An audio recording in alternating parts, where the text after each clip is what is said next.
Airline manager for the A380-800F.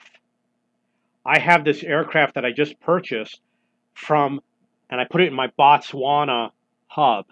Botswana's a good hub, not unlimited, but it has a good number of destinations, especially if you know the names of the cities in Hawaii. You won't be able to click on them on the map. You'll have to do it manually. So what I do, I'm going to go back. This aircraft right over here. I'm going to look at the details because I need to know my capacity. I made a mistake. So I'm going to go to the route. See over here, I put Peru, Arequipe. I memorized this. I got all my flights from Botswana to Hawaii going through Arequipa. I took a long time looking through Peru to find which one got me closest to the 10,000 kilometer range. Or actually, it looks like 10,400. And Arequipa worked, and I was like, okay, I'm going to go with Arequipa. And then it's going to go to Hawaii. I happened to choose Kahului randomly. I was looking for high-low. And that's the route I want to use. So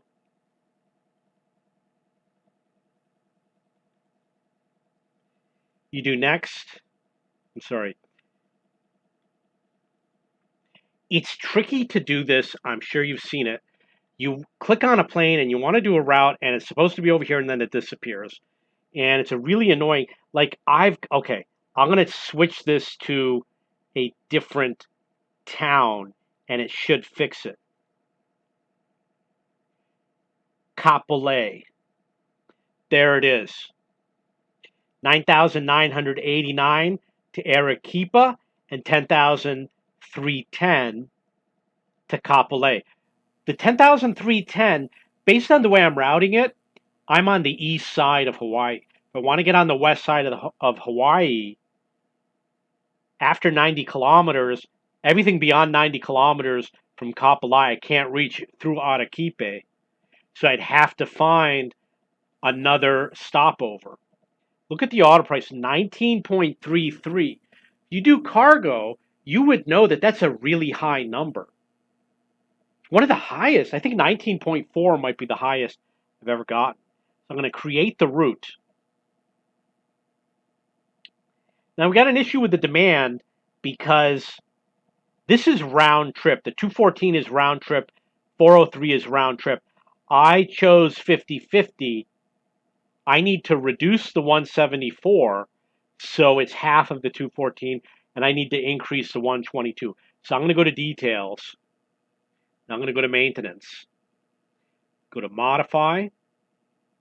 And I'm going to take this, the 214, cut it in half, is 107.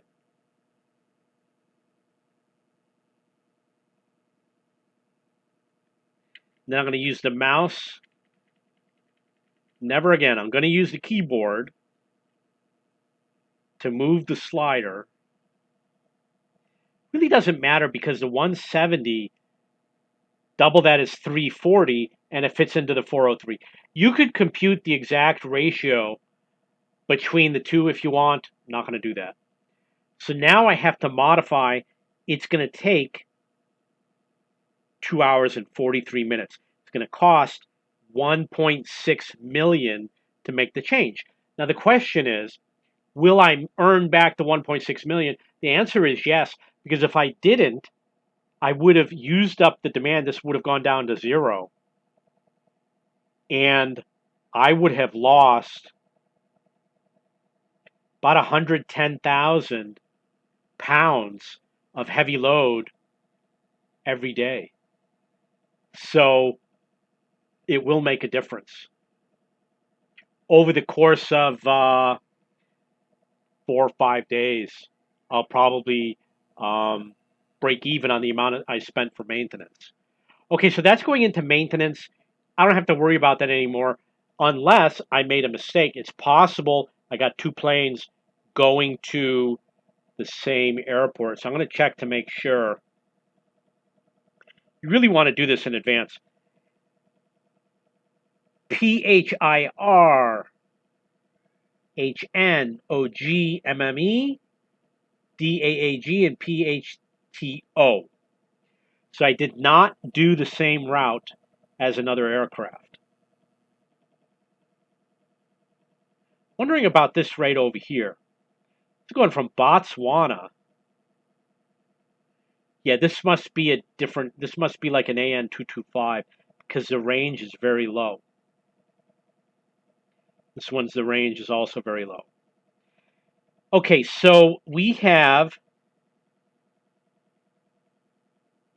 PHTO, passenger aircraft, and we've got PHTO, cargo aircraft. You can fly both to the same destination. They will not impact the demand of the other aircraft. So, perfectly fine thing to do. Okay, so we're okay with this flight. What's going to happen is in 2.5 hours, it's going to come out of here. This is it. No, that's not it. It's this one, Gaborone, Botswana, 2.5 hours. It's going to go into probably here because everything is configured ready to fly, or maybe it'll go into parked, and it will fly when I depart my next set of aircraft. Next thing we're going to talk about, you see I got all these flights. They're going to land soon, within the hour. This one's going to land 4 hours. This was a Saab, which I did in a previous video. Then there's a gap. Look at that, 7 hours. So even if I wait 3 hours, it's still a 4-hour gap. It's not worth it to buy marketing for all these planes. These are Concorde, AN225. AN225 makes a lot of money. But if you can't pay for the marketing, don't fly. You can't afford, the marketing is for your whole fleet, for your reputation. You can't do marketing for just a few planes. So these planes are going to be wasted. And your choice is either fly them without the marketing, or they got to sit on the ground for 4 hours, or you got to blow some money on marketing that's going to make it not worth it. So if you take the AN225 and the Concorde, it's not worth it to have them in your fleet if you're trying to maximize your income or profit. You would have to have a fleet of only AN225s. Okay, that's it for today's video. Don't forget to go to cheapbooks.cc, look for Airline Manager 4, which is my online forum, or go to video-game-news.com and look for Airline Manager 4 in the aircraft section.